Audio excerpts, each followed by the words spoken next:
So in the words of Oran McIntyre, every so often progressives will reverse engineer healthy sexual morality and act like they rediscovered Atlantis. And Oxfam have gone from turf bashing to trad posting recently. Oh, really? Yes. So they have stumbled upon the route out of the precipitous demographic collapse that we're approaching because they've called GDP sexist. Oxfam have come out against line go up. I'll allow it. Yes. And we've got this Daily Mail article that was doing the rounds. And this is why traditionalists, conservatives, etc. GDP is anti-feminist and colonial, is it? Is it? Yeah. So this is why conservatives lose. Very interesting. Because we don't have to accept their framing. Yeah. We can co-opt it. Because this is entirely valid. Because materialistic managerialism is the reason that most men and women are not having children. Yeah. And so take away their metric of what constitutes a good society that is anathema to what we want, and we win. We needed to get the women into the workforce for GDP purposes, and that was feminism. And now measuring the GDP has become anti-feminism. That's incredible. Okay, fine. Okay, whatever. Just, whatever it takes. And also importing the entire third world and battery farming them in hotels is increasing the GDP. And that's colonialist because we're taking the best and brightest minds, the doctors and the engineers. That's right. From other countries overseas that need that infrastructure. Great point. I agree, Oxfam. Yeah. Well done. Yep. You're doing your part. So the bosses at Oxfam have branded GDP anti-feminist and colonial amid calls that it should measure the monetary value of women's domestic work. Now, this is part of the problem because they accidentally stumble on the correct issue and then misapply a solution. So we'll go for different solutions. Oxfam, which has recently been embroiled in scandals over Pride Month, added its voice to calls to move beyond GDP, the main measure of a country's economic growth based on the value of goods and services, failing to include cooking, cleaning, and unpaid care.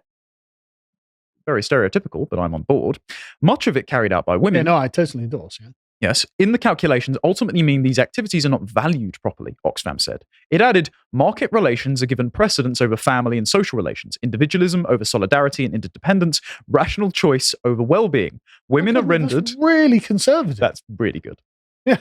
Okay, I totally agree, Oxfam. Women are rendered in the private sphere and their work is invisible. At the same time, GDP has helped erase indigenous and alternative conceptions of what can and should be valued. Yes, actually. That's perfect. I totally agree. Like, did Ivan Illich write that? I mean, blimey. Yeah. That came straight from gender. That's a Zamor take. that is. No, the indigenous English actually value their communities, their families, their wives, and the work that they do around the house. The oikos over the polis, and therefore, women should not be forced to compete on the same terms as men. I mean, that's literally a Scrutonian take. Yeah. But that's why, and you know what? Ears have flared up because they use the word sexist, right? Yeah. They've cried wolf so many times, it's as meaningless as racist at this point. But it is genuinely sexist to say men and women are unisex, interchangeable market competitors, and women must use birth control and abortions to extricate themselves from dependent care, to change their menstrual cycle so it's constant compared to men's, so they can compete on the same terms to just generate capital endlessly. Yes. And yeah, it is sexist. So good. We'll get rid of that, shall we? We'll jettison that. The problem is obviously their solution. They say, along with the ONS, they say it is already working on radical plans to go beyond GDP. A report last year by the Centre for Progressive Policy think tank found women in the UK are providing more than twice as much unpaid childcare per year as men, to 23.2 billion hours compared with 9.7 billion hours, as well as spending more time caring for adults than men. So they're going to state subsidise it. But they've failed to understand what they've said here, right? Yes. So what they've said here is these things, it's not that they're necessarily invisible, it's that they cannot be measured. Yes. Right? You can't put a price on these things, and you shouldn't put a price on these things. Yes. That's why GDP is bad, because it will try to put a price on these things.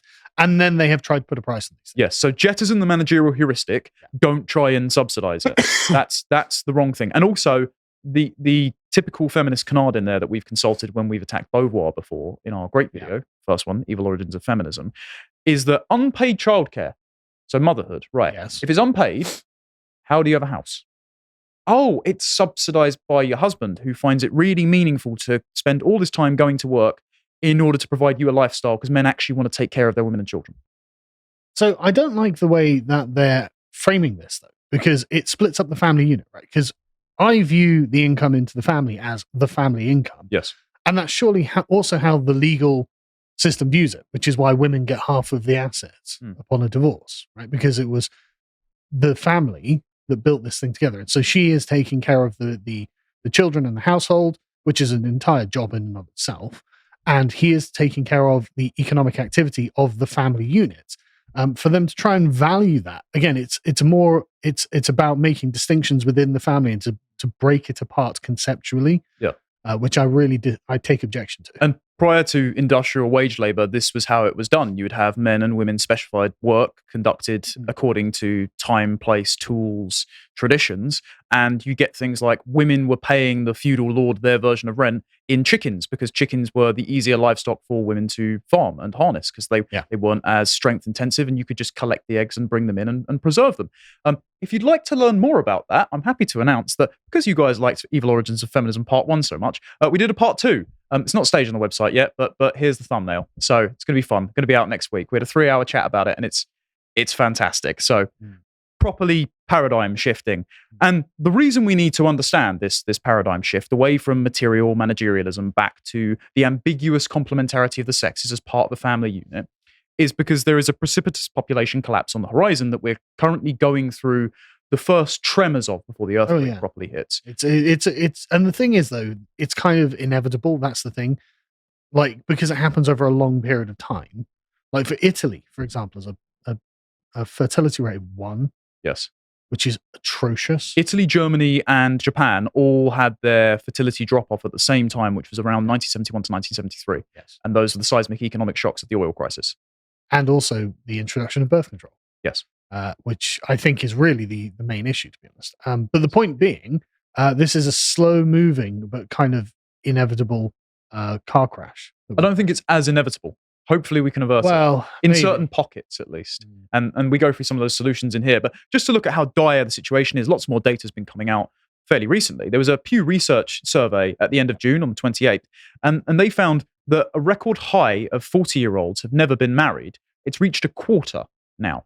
And you put out a tweet the other day that I really resonated with, which is if Gen Z can do something to reaffirm sexual norms and traditions, it's get married to one person, stay married. Yeah, and work through your issues. But not only that, if there's one lesson to be learned from the millennials, from Generation X, from the boomers, it's get married and don't get divorced. Yes. It's bad for the children, and you know, because you are the children of divorcees. Yes. And you know how that affected you personally as children.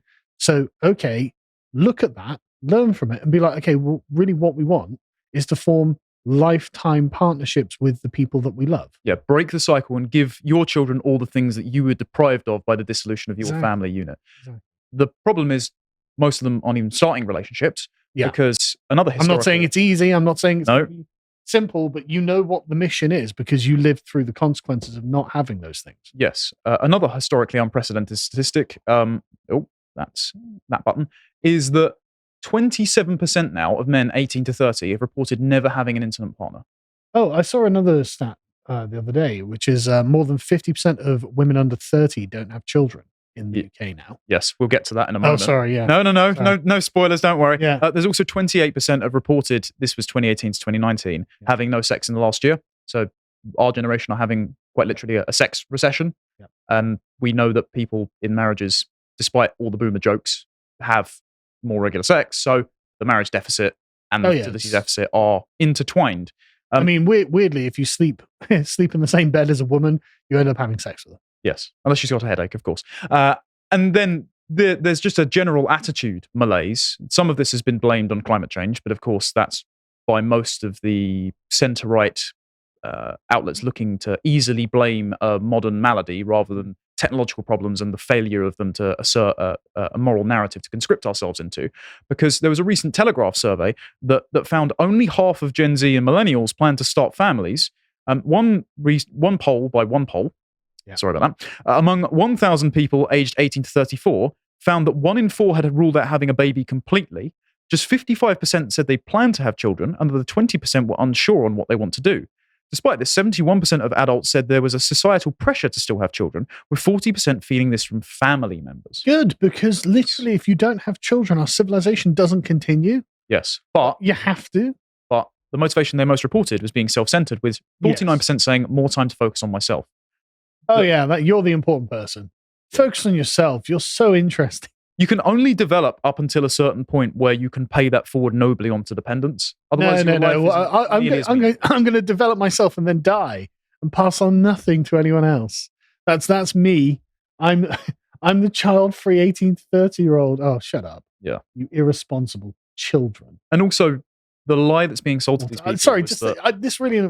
What I focus myself, you're just not that important. Actually, you're in fact not that important, and I can tell you how I know that you're not important. It's because no one depends on you. Literally, no one depends on you. So you're important to nobody. You're actually a bit of a dead weight because when it comes to you being in your 70s, you will not have done that particular kind of labor that is required to make sure that there are other people in society who are going to be taking care of the elderly. So you'll become someone else's dead weight because you didn't have children, just so you know. So I don't respect this at all. Sorry, carry on. That's a YouTube short. So the sad part about this, though, is twofold. One, these people have been lied to. Shut up. You are not. Sorry, I'm so.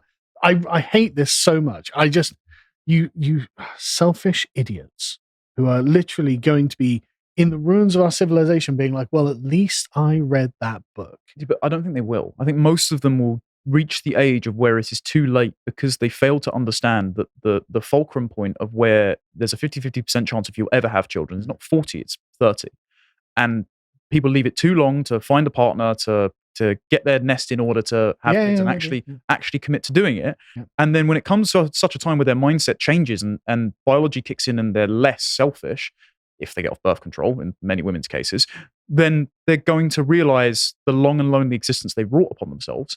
And then in the inverse, trying to find someone who doesn't have this selfish mindset as a young man or a young woman, you do feel that sadness, as you've just said there, of where, yeah, you're right, you do feel useless if there's no one depending on you. Because you've reached an apex in your sort of mid-20s, and now you're like, well, you know, a couple of generations ago, I would have been a dad by now, I would have been a mum by now, and now I've got no one to rely on me. So this entire mindset, economic infrastructure and the like is serving no one. It's serving no one that thinks that this is empowering, because eventually they will be upset. And the people that do feel genuinely despondent by not having kids yet, it's heartbreaking for them as well. So just a quick thing, right? I pulled up home after work yesterday, right? And my 3-year-old opened the door and was just like, "Daddy." My 8-year-old came out and gave me a hug, and my wife was just standing behind them smiling, and I could smell dinner in the oven. Just saying, I honestly, I had like this moment of clarity where I was like, my God, I've literally got everything. One day, eh? Anyway, on the next one. So this is the stat that you foreshadowed. There are now in the UK, it's 50.2% of women. The thing is, have no children by 30. They were all insanely happy. They were all insanely happy. Yeah, and I didn't pull up the Guardian article. I pulled up the Times one for this, but the Guardian framed this as a record number of women reach child-free by 30. Yeah. And the framing is these women are now liberated. So extricating yourself of dependent care is the prerequisite to your autonomy. At least they didn't say record number of women have ended their bloodlines. That's sadly, yeah. Like unlike in Germany. Yes. Yeah. The number has increased by 32 percentage points in 50 years. It's mad. Yeah. So genuinely that's mad. up by over a third. Other figures in the report show the average number of children per woman was still below 2 at 1.92, so that's sub-replacement birth rate. Yep. That's a trend that's pretty much going everywhere at the moment. The standardized median age of a mother has been increasing since the mid-1970s. Birth control. Yep. And it reached a record high of 30.7 years in 2019 and 2020. Obviously, Conservatives have kind of missed a trick by just blaming this all on mindset or on climate change. Freya India's coming in later this week. Climate change, yeah. Yeah, I'm going to be interviewing her in the afternoon. She's highlighted how material conditions have prolonged adolescence, with women's most fertile years spent in university education in order to inculcate the managerial mindset that makes them a resentful diversity and inclusion coordinator, for example. That's robbing women of their fertility, and people respond to incentives and not ideas. And we're seeing this in our parallel, in our dark future, in Japan. This should be a real warning for us. As this article in the Telegraph says, figures show that last year, and this is 2022, Japan's population plummeted by almost 1 million. It's because so many young people aren't having children. Yeah. Japan saw a mere 771,000 births. This is the first time the number has fallen below 800,000 since records began back in 1899. Shinzo Abe meme. Yeah. Have sex. Yes. The shortage of children spells doom for both Japan's economy and for its public services. And Fumio Kishida, the prime minister, is extremely worried. Our nation, he declared recently, is on the cusp of whether it can maintain its societal functions. They're facing an inverse demographic pyramid. There are record numbers of Japanese elderly people living alone and committing suicide. And someone I've spoken to, and this is a free interview on the website, and I really encourage everyone to go and watch it. Obviously, if you pay us £5 a month, we'll be able to keep the lights on and keep bringing in guests like this. But it's really important that everyone can watch this. This is Stephen Shaw, who's made a documentary film called Birth Gap, and he lives in Japan, but he toured the world for 7 years. And he spoke he looked at their historical economic records, their birth demographic data. He spoke to childless women. He spoke to the elderly who never had children. And he said, what we're going to face by 2050 is a pandemic of unplanned childlessness, where 800 million people who wanted children didn't have children. And it's because of economic factors, and it's because not realizing the fertility window and how hard it is to find a partner these days when too many people are self-centered, as your very eloquent sermon put. And so we really need to fix this. Oxfam have got the right framing. I can't believe it. But we need to jettison the selfish, managerial, utopian top-down mindset that is estranging men and women. And rather than making them complementary parents, it's making them like rival siblings competing for the same resources. And so hopefully Stephen Shaw's interview and mine and Carl's Evil Origins of Feminism Part 2 discussion, which will be behind the paywall, proves instructive to you guys. But I suppose the message of this is get off the Sigma male grind set, find a woman or man, of course. If you're a woman, settle down and have a family, because otherwise it's going to be a long and lonely 40 years after 40. If you appreciated that segment from the podcast of the Lotus Eaters, you can go to lotuseaters.com to get access to all the premium content that's on the site, such as the Contemplation series, this episode on Understanding Europe. If you'd like to find out what else is being put out, you can follow on Getter at lotuseaters_com on Getter. Thank you and goodbye.